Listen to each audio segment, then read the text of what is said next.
Well, serving as the voice of agriculture, producers from across the country come together for the 101st Annual American Farm Bureau Federation's Convention. RFD-TV's Corinne LaRue is in Austin, Texas, and joins us now with the latest ag developments from Minnesota. Corinne? This is Corinne LaRue at the American Farm Bureau Federation's annual convention in Austin, Texas. Here I have Kevin Paap with the Minnesota Farm Bureau, your president. And the first question I would just love to ask you, what's going on in your neck of the woods? Well, I think the main thing is the serious financial and emotional challenges in agriculture. Poor weather was a real concern. We've got low prices, below cost of production in many cases, and trade uncertainty.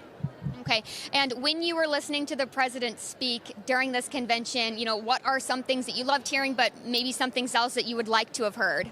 Well, the thing, of course, that we love to hear was the trade. He talked a lot about trade.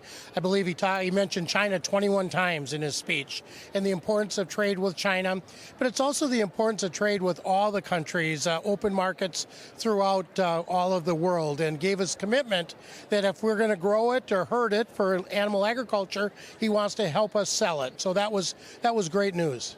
Okay, and your members are a lot of ethanol country here. Can you tell me about that? That was probably one of the things that we wish we could hear a little more about from the president, and maybe will at another time, is where renewable fuels are so important, not only to the farmers, but the rural communities. We talked about E15, but really didn't spend enough time talking about the 15 billion gallons. We still want to hear from the president's mouth that 15 billion gallons means 15 billion gallons. That's what farmers built plants on. That's what we invested in. We've got to find a way to reallocate those gallons, bushels, waived by the small refinery waivers.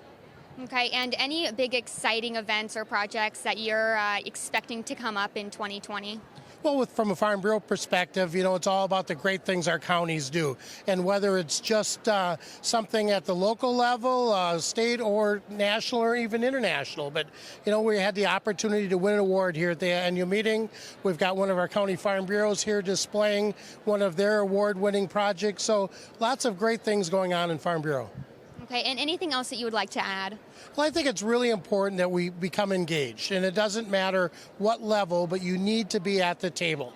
We like to say in Farm Bureau, if you're not at the table, you'll be on the menu, and you need to engage not only with elected leaders and administration folks, but also with consumers. So we want to continue to talk about who we are, who those families are, and make the connection to agriculture. All right. Well, once again, Kevin, thank you so much for joining us. We are at the American Farm Bureau Federation's convention in Austin, Texas here, and back to you guys at the desk. Thanks, Corinne. And of course, be sure to stay tuned for further updates from this year's convention tomorrow morning on the Market Day Report.